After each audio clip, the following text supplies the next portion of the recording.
একজন দর্শক বন্ধু মলয় দে জিজ্ঞাসা করছেন, একটি প্রশ্ন আছে, গুরুজি নমস্কার, গুরুজি বলার প্রয়োজন নেই, এত বয়স বা এত অভিজ্ঞতা এখনো হয়নি।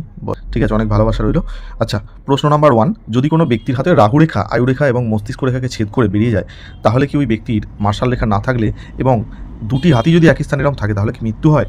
আর 2 নম্বর প্রশ্ন হচ্ছে, স্বাস্থ্যরেখা আয়ুরেখাকে স্পর্শ করলে বা কেটে দিলে কি ব্যক্তির মৃত্যু হয়? হ্যাঁ, এই ব্যাপারে আগেও অনেক ভিডিও আছে, আমি তবু আরেকবার বলে দিচ্ছি আপনাকে।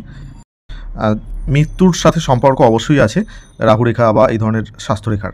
তবে এমন নয় যে স্বাস্থ্যরেখা যদি ছুঁয়ে দেয় তাহলে মৃত্যু হবে, বা রাহুরেখা যদি কেটে সব চলে যায় তাহলে মৃত্যু হবে।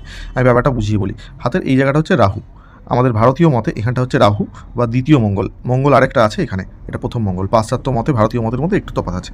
এবার আসছি রেখায়। যদি দেখা যায় যে কোনো রেখা এখান থেকে কেটে আয়ুরেখা, মস্তিষ্ক রেখা, সৌভাগ্য রেখা সব কেটে এরমভাবে চলে গেছে, তারপরেও পরবর্তীকালে আয়ুরেখাও আছে, মস্তিষ্ক রেখার দ্বিতীয় যে পার্ট সেটাও আছে, হৃদয় রেখার যে পার্ট সেটাও আছে। এখান থেকে শুরু, এখানে শেষ। মস্তিষ্ক রেখা এখান থেকে শুরু, এখানে শেষ। আয়ুরেখা এখানে শুরু, এখানে শেষ। যদি দেখা যায় সমস্ত রেখা যেমন যেমন জায়গায় থাকার তেমন তেমন জায়গায় রয়ে গেছে, তবু একাধিক রেখারাও কেটেছে, তাহলে কিন্তু বন্ধু সেই মানুষটি বেঁচে থাকবে। হ্যাঁ, ওই বয়সে অবশ্যই তার আঘাত আসবে, জীবনে চরম আঘাত নেমে আসতে পারে। রেখার গতি প্রকৃতির ওপর নির্ভর করছে। যদি মার্শাল লাইন না থাকে তাহলে আরও বেশি আঘাত হবে। মার্শাল লাইন থাকলে অনেকটা প্রোটেক্ট হয়, এরকম প্রোটেক্ট করে। এবার আসছি মৃত্যুর ব্যাপারটা।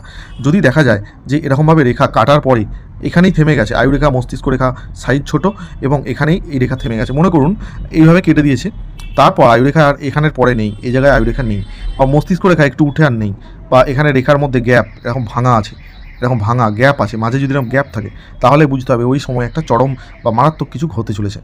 কিন্তু যদি এরকম চিহ্ন না থাকে তাহলে কিন্তু নয়। আরও অনেক কিছু বিষয় দেখার আছে একজন অভিজ্ঞ অ্যাস্ট্রোলজার, যেটা বুঝতে পারেন। এবার আপনারা হয়তো একটা সাইন দেখে কোনো সিদ্ধান্ত নেবেন না। এবার পরে যে প্রশ্নটা করেছেন, স্বাস্থ্যরেখা এখানে থাকে, ভাঙা ভাঙা হয়েও থাকে, কারো হাতে জুড়ে যায়। যদি দেখেন যে স্বাস্থ্যরেখা এসে আয়ুরেখাকে টার্গেট করছে কোনো একটা বয়সে, তাহলে কিন্তু বুঝতে হবে সেই বয়সে একটা রোগ জ্বালা হওয়ার সম্ভাবনা আছে, যার দ্বারা ব্যক্তি শয্যাশায়ী হয়ে যেতে পারে, মারাও যেতে পারে। মনে করুন এই যে ভাঙা স্বাস্থ্যরেখা এসে এইখানে ছুঁয়ে যাচ্ছে আয়ুরেখাকে, এই জায়গায়, তারপর আয়ুরেখায় গ্যাপ তৈরি হয়েছে, তাহলে কিন্তু ওই বয়সে তার স্বাস্থ্যহানির কারণে মৃত্যু হবে। কিন্তু গ্যাপ যদি না হয়, যদি স্ট্রংভাবে থাকে আয়ুরেখা শেষ পর্যন্ত, অন্য সমস্ত রেখা ঠিকঠাক থাকে, রবি ভালো থাকে, বা হাতের অন্য কোনো গ্রহ পর্বতে কোনো বাজে কিছু সাইন না থাকে, তাহলে কিন্তু মৃত্যু হবে না। আশা করি আমি কনফিউশন বোঝাতে পেরেছি। নিজে নিজে সিদ্ধান্ত নেওয়ার আগে অবশ্যই একজন অভিজ্ঞ অ্যাস্ট্রোলজারের সাথে কনসাল্ট করে নেবেন। সবাই ভালো থাকবেন। আমি ঈশ্বরের কাছে চাইবো যে আপনাদের হাতে যেন এরকম ধরনের রেখা না থাকে। Thank you.